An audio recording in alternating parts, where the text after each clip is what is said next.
President of the United States.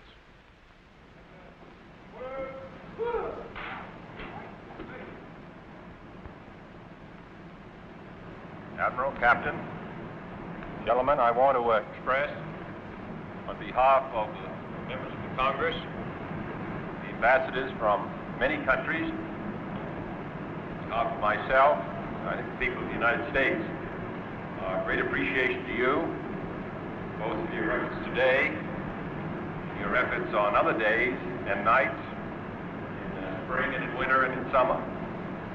The United States Navy helps secure the freedom of countries thousands of miles away, ships which sail hundreds of miles from coasts, far-off places, preserve the freedom of those countries. And therefore, as a former member of the United States Navy, and now as President, I want to express to you our heartfelt appreciation.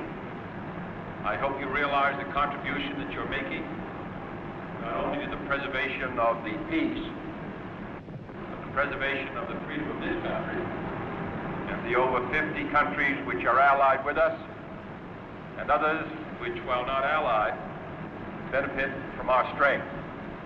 What you have shown us today, the ships, the techniques, and most of all, your own skill and courage, makes all of us return to the Capitol with a good deal more confidence and hope.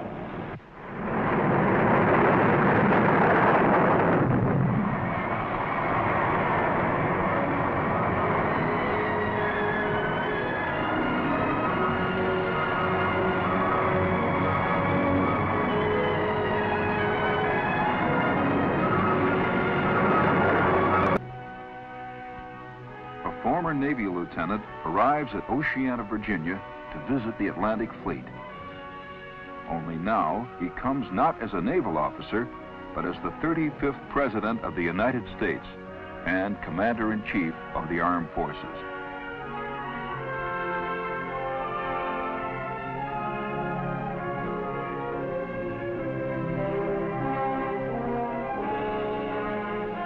The President's party first visits headquarters of the Supreme Allied Commander, Atlantic, Admiral Robert L. Dennison. Here, President Kennedy meets officers of the NATO nations who share in the security of the vital Atlantic sea frontiers.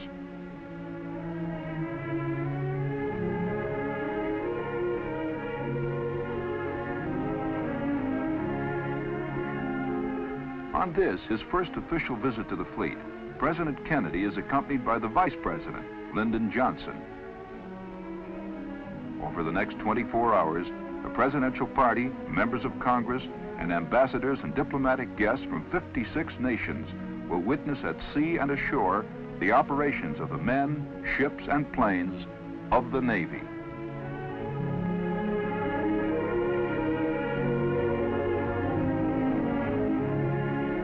Nerve center of the Atlantic NATO Command is Operations Control Center.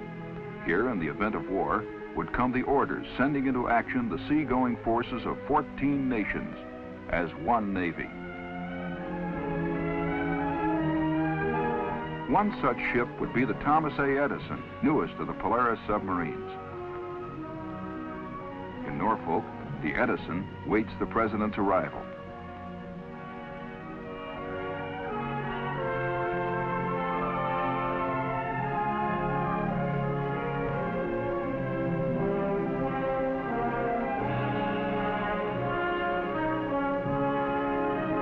Within weeks, this submarine will join the Polaris fleet already deployed on patrol.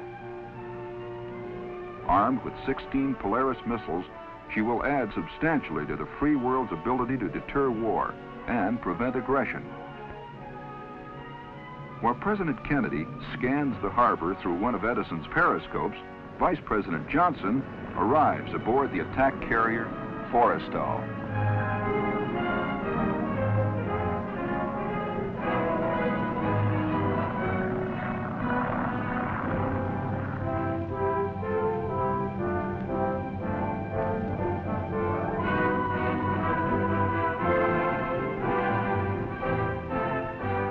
The cruiser Northampton, a flagship of the Atlantic Fleet, mans the rail for the Commander-in-Chief.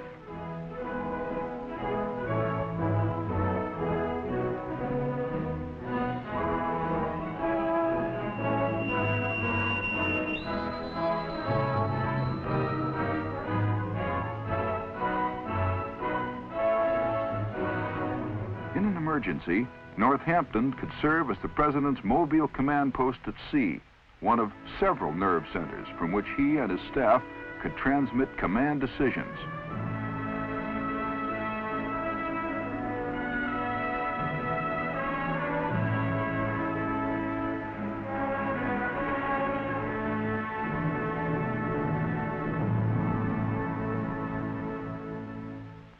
Third thing I would like to A briefing in the ready room. It's good today.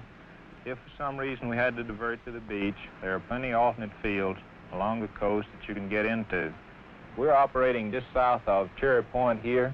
We have a master jet base here, Cherry Point. Hunter Air Force Base here at Savannah has runways that can take the Vigilante. Are there any questions from anyone? Pilots and air crewmen have an opportunity to be ambassadors themselves. They've visited many nations, but seldom has there been the opportunity to reciprocate at sea. The chargé d'affaires of the Republic of Mali. Yes. Of Western Africa. Western Africa, yes. It's a pleasure to meet you. I am the ambassador of Honduras. Oh, sí. Tengo mucho gusto. Tengo mucho Muchas gusto. gracias. I just speak Spanish. Un poquito. This is my bombardier, Lieutenant Monroe. My name is Mr. Davila. I am from Tegucigalpa, the capital of Honduras. I am representing my country in the great country, United States. It's my pleasure to meet you, sir. Senator Byrd, I'm Commander Heath. It's a pleasure to know you, sir. Honor to have you aboard. This is my bombardier, Lieutenant Larry Monroe. Pleased to meet you, sir. Is this your first visit with us aboard the Enterprise? Yes, first time for the Enterprise. I'm very proud of the fact it was built in Virginia. I'm one of those that believes in airplane carriers. Well, of course, I'm very glad to hear you say that, sir.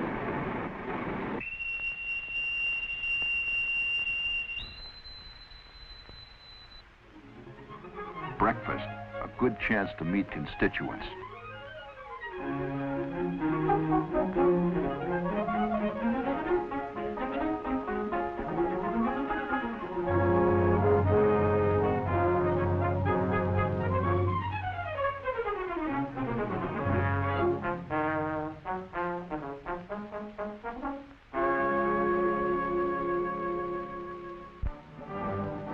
And now, honors, salutes, and ceremonies by the fleet.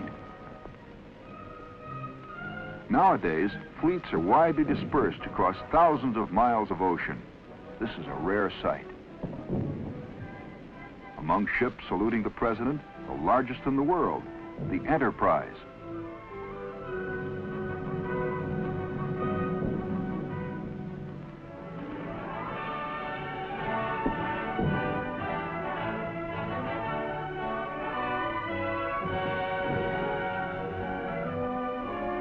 Small, sleek destroyers.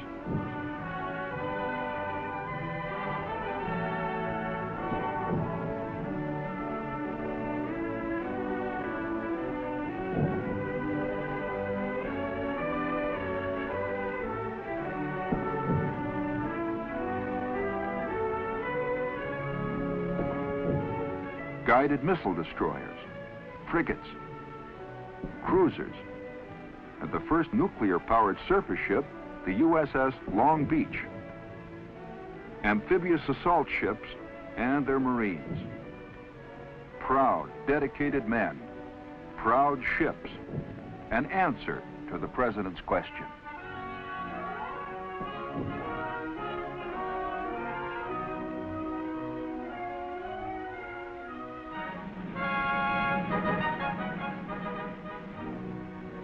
Piped aboard the Big E.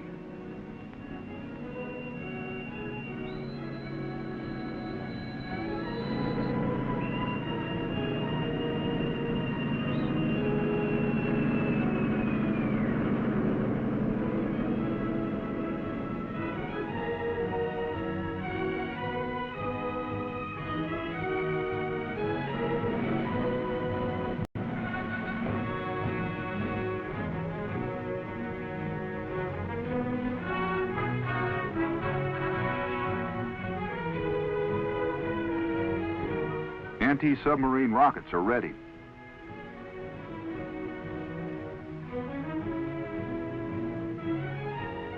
An S-2F tracker is launched.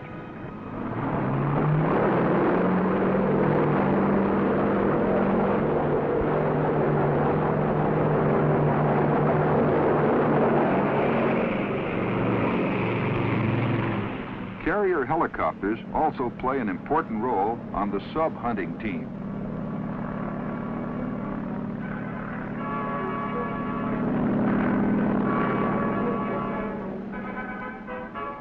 Submarines, such as the nuclear-powered Thresher, seek out their own kind in the depths of the sea.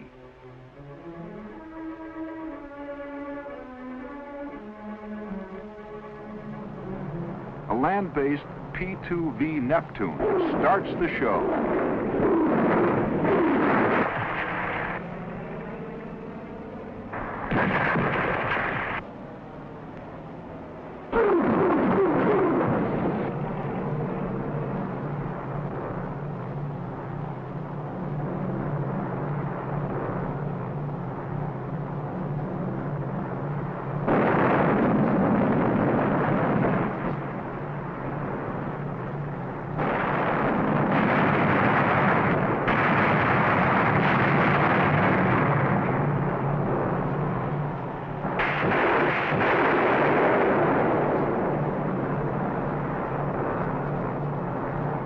Teamwork, skill, and courage are essential ingredients in this, the most exacting of naval arts. For anti-submarine warfare today is advancing rapidly on all fronts with improved tactics and new equipment to find and destroy the elusive submarine.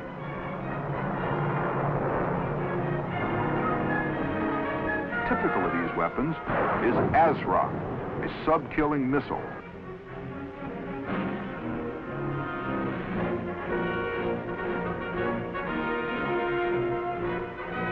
The submarine's traditional enemy is the destroyer.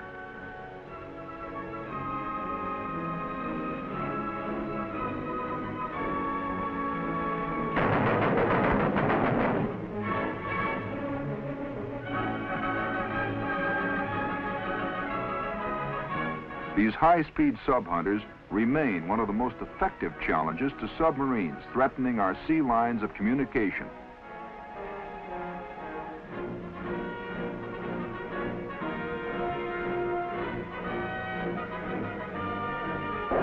Two Terrier surface-to-air missiles are fired at a drone.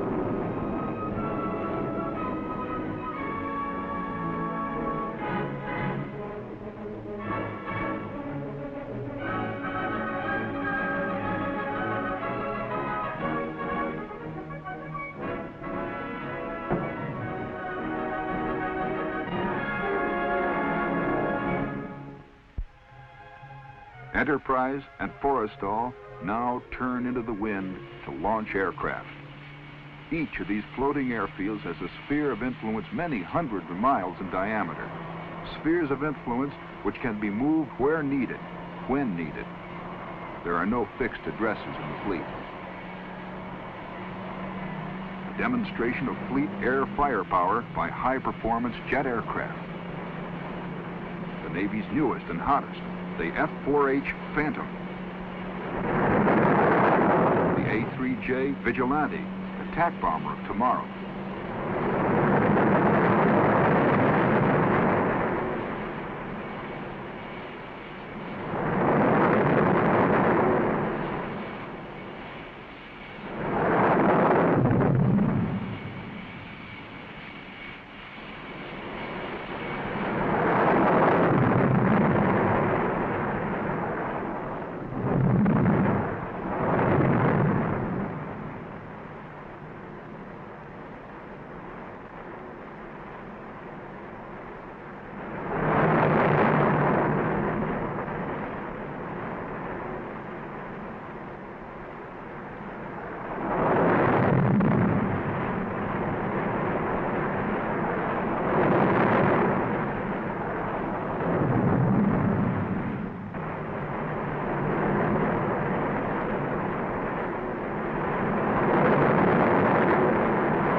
Within minutes, the 4-acre flight deck is empty.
New weapons, new techniques, new demands.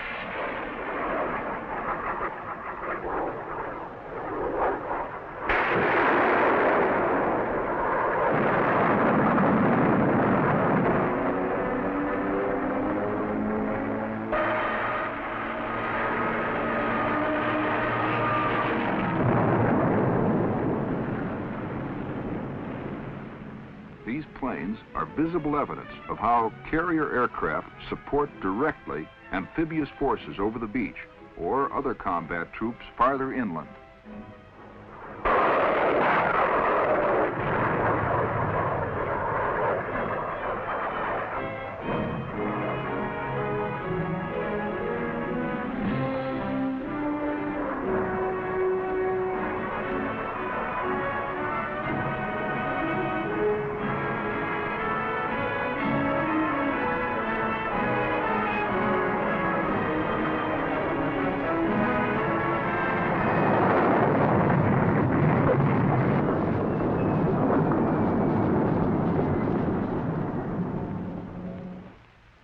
What you have shown us today, the ships, the techniques, and most of all, your own skill and courage, makes all of us return to the capital with a good deal more confidence and hope.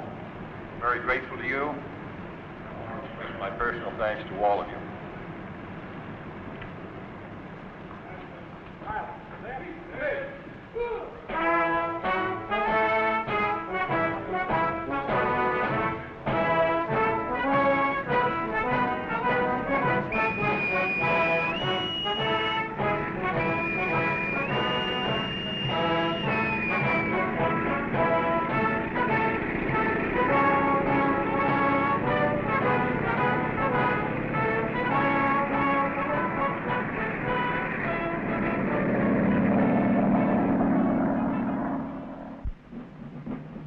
Camp Lejeune, North Carolina. Here, hard-hitting, battle-ready units armed with the latest weapons are prepared to go into combat at any level of the wide spectrum of nuclear or limited warfare.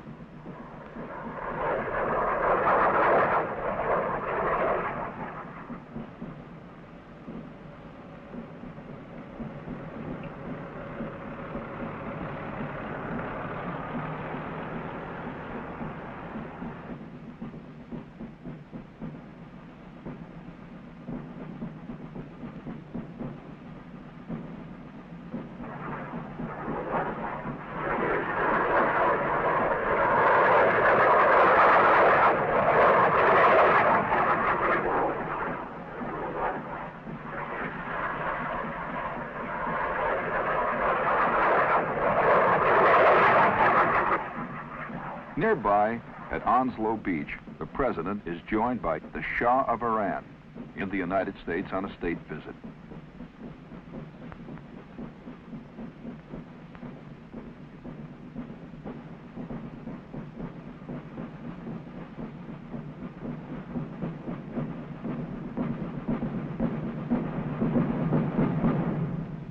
land the landing force. Now land the landing force.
Carrier aircraft are essential for close air support of amphibious landings. The planes you see here are manned by Marines.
The President now leaves for Bogue Field, where he and his guests will inspect a new Marine Corps development, the Short Airfield, for tactical support. Equipment similar to carrier catapults and arresting gear is used to handle Marine aircraft engaged in support of the ground forces.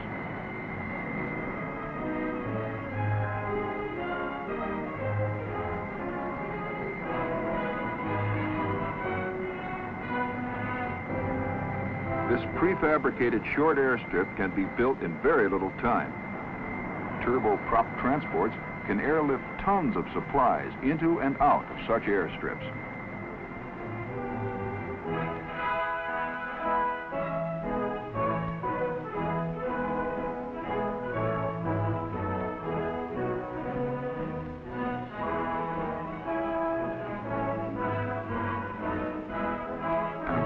After participating in 24 hours of continuous fleet operations, President Kennedy leaves for Washington and the affairs of state.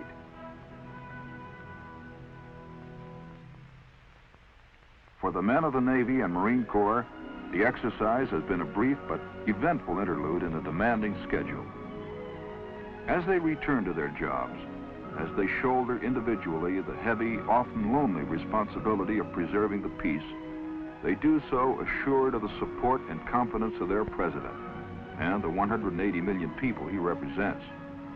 For it was John F. Kennedy who said on completing his review of the Navy Marine Corps team, "As we leave the fleet today, we are prouder than ever that we are citizens of the United States and supporters of these men who serve us so well."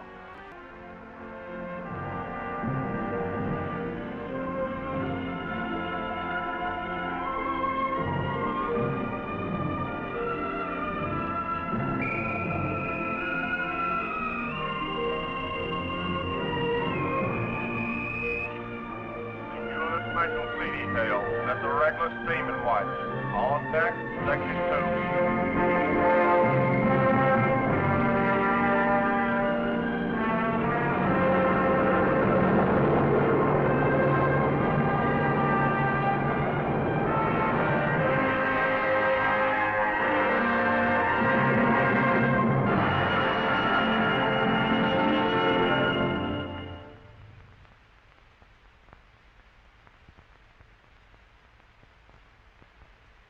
I want to express, on behalf of the members of the Congress, the ambassadors from many countries, on behalf of myself, I think the people of the United States, great appreciation to you, both of your efforts today, your efforts on other days and nights, in spring and in winter and in summer.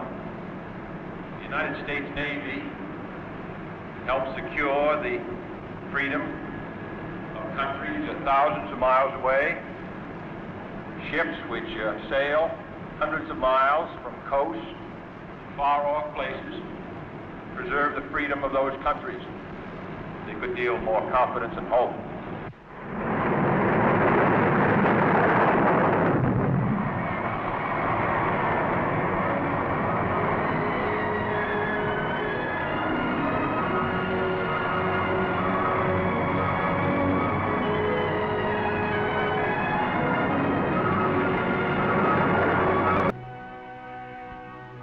Former Navy lieutenant arrives at Oceana, Virginia to visit the Atlantic Fleet.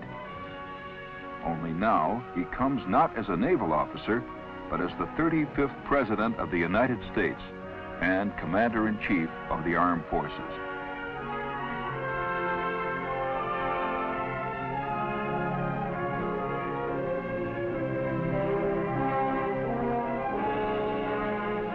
The President's party first visits headquarters of the Supreme Allied Commander, Atlantic, Admiral Robert L. Dennison.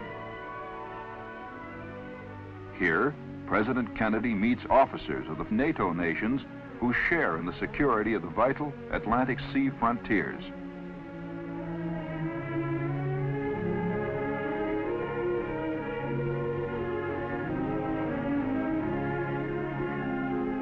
On this, his first official visit to the fleet, President Kennedy is accompanied by the Vice President, Lyndon Johnson.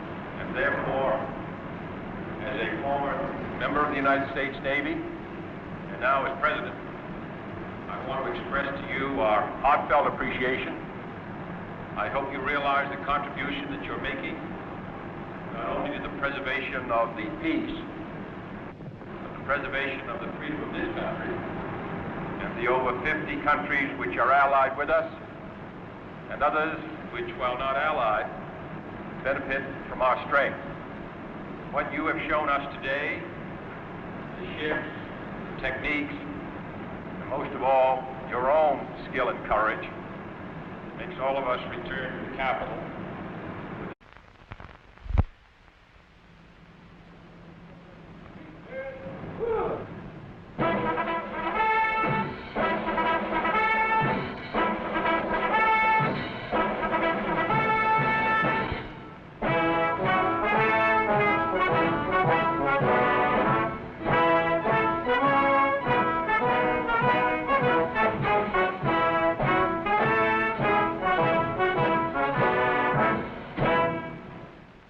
President of the United States.